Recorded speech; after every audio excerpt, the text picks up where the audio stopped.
Hi hello എല്ലാവർക്കും പുതിയൊരു വീഡിയോയിലേക്ക് സ്വാഗതം. നിങ്ങൾ ആദ്യമായിട്ടാണ് എൻ്റെ ചാനൽ കാണുന്നതെങ്കിൽ ഒന്ന് സബ്സ്ക്രൈബ് ചെയ്യണേ, കൂടെ ലൈക്കോ ഷെയറും കമൻറ്റും കൂടെ ഒന്ന് ചെയ്യണേ. ഇന്ന് മീനഭരണിയോടനുബന്ധിച്ച് ഞങ്ങളുടെ വീടിൻ്റെ അടുത്തുള്ള ശ്രീ കാളിയമ്മനട ഭദ്രകാളി ക്ഷേത്രത്തിൽ നടന്ന കളമെഴുത്തും പാട്ടുമാണ്.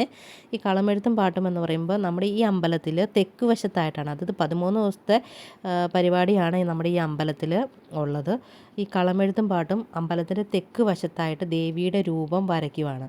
ഈ കളമെഴുത്തും പാട്ടിൻ്റെ ഒരു പ്രത്യേകത എന്ന് പറയുന്നത്, നമ്മൾ ദേവിയുടെ കളം വരയ്ക്കാൻ ഉപയോഗിക്കുന്നത് പഞ്ചവർണ്ണങ്ങളാണ്. ഈ പഞ്ചവർണ്ണം എന്ന് പറയുമ്പോൾ നമ്മൾ കെമിക്കലായിട്ടുള്ള ഒന്നുമല്ല നമ്മൾ ഉപയോഗിക്കുന്നത്. പ്രകൃതിദത്തമായിട്ടുള്ള മഞ്ഞൾ, അരിപ്പൊടി, ഉമിക്കരി, പിന്നെ വാകയിലയുടെ പൊടി, ചുണ്ണാമ്പ് എന്നീ 5 പ്രകൃതിദത്ത നിറങ്ങളാണ് ഇതിന് വേണ്ടിയിട്ട് ദേവിയുടെ രൂപം വരയ്ക്കാൻ വേണ്ടിയിട്ട് ഉപയോഗിക്കുന്നത്. അത് ഓരോ ദിവസവും ഓരോ കൈ വെച്ചാണ്. അപ്പം ലാസ്റ്റ് നമ്മുടെ മീനഭരണിയോടനുബന്ധിച്ച് മീനഭരണിയുടെ ആ ഒരു സമയമാകുമ്പോൾ ലാസ്റ്റ് ദിവസം 16 കൈകളാണ് നമുക്കിതിൽ വരുന്നത്, ദേവിയുടെ രൂപം വരയ്ക്കണത്.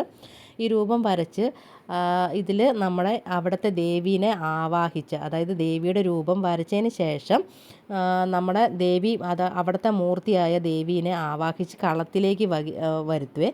ആ കളത്തിലേക്ക് അവിടെ വെച്ച് പൂജകളും കാര്യങ്ങളും ചെയ്ത് പിന്നെ വില്ലടിച്ചാൻ പാട്ടും എല്ലാം ചെയ്തതിന് ശേഷം വെളിച്ചപ്പാടിനെ അനുഗ്രഹിക്കുകയും ദേവി. വെളിച്ചപ്പാട് ചില സ്ഥലത്ത് അതിന് കോമരം എന്നും പറയേ. അതിന് ശേഷം ഈ വെളിച്ചപ്പാട് ആ കളം മായ്ക്കുക ചെയ്യുന്നത്. അതാണ് കളമെഴുത്തും പാട്ടിൻ്റെ ഒരു രീതി. ഈ കളമെഴുത്തും പാട്ടിൻ്റെ ഈ ദേവിയുടെ രൂപം എന്ന് പറയുന്നത് ദാരികനെ വധിച്ച ശേഷം, അതായത് ദാരികനെ വധിച്ചിട്ട് ആ രൗദ്ര രൂപമാണ് നമ്മുടെ ഈ കളമെഴുത്തും പാട്ടിലും വരയ്ക്കുന്നത്.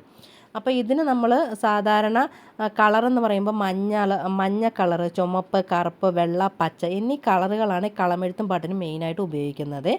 അപ്പോൾ ഇപ്പം നിങ്ങൾ കാണുന്നത് ദേവീനെ ആവാഹിച്ച് ആ കളത്തിൽ കൊണ്ടിരുത്തിയതിന് ശേഷം വില്ലടിച്ചാൻ പാട്ടും പിന്നെ അവിടെ ഒരു തിരുമേനി പൂജിക്കുന്നുണ്ട്. ദേവീനെ നിവേദ്യമൊക്കെ കൊടുത്ത് നമ്മൾ ആരാധിക്കുന്നുണ്ട് അവിടെ കളത്തിൽ. അതിന് ശേഷം വില്ലടിച്ചാൻ പാട്ട്, വെളിച്ചപ്പാട് അവിടെ നിൽക്കുന്നുണ്ട്. അതിന് ശേഷം വെളിച്ചപ്പാടിനെ ദേവി അനുഗ്രഹിക്കും. അപ്പോൾ ദേവിയാണ് ആ ദേവീനെ ആരതി ഒഴിയാൻ, അതായത് ഇവിടുത്തെ രൂപം ഉണ്ടല്ലോ, ആ രൂപിനെ ആരതി ഒഴിഞ്ഞ് കൊണ്ടുവരാൻ വേണ്ടി പോകുന്നതാണ് തിരുമേനി. അപ്പം കളം എഴുതി ആ കളത്തിന് ചുറ്റും വിളക്കൊക്കെ വെച്ച് താലം വെച്ച്, അപ്പോൾ ഇതിന് മുന്നേ താലം കുത്തുവിളക്കിൽ നമ്മൾ വ്രത അനുഷ്ഠാനത്തോടു കൂടി സ്ത്രീകൾ താലവും കുത്തുവിളക്കൊക്കെ എടുത്തതിന് ശേഷമാണ് അതിന് കളത്തിന് ചുറ്റും വെച്ചേക്കണത്.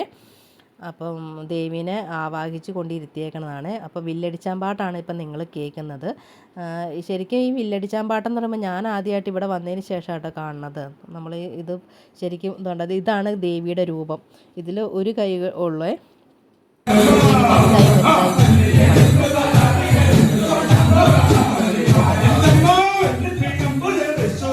അതായത് ഇത് ശരിക്കും നമ്മൾ ഈ ചടങ്ങ് നടത്തുന്നതിന് ഉദ്ദേശം എന്ന് പറയുന്നത്,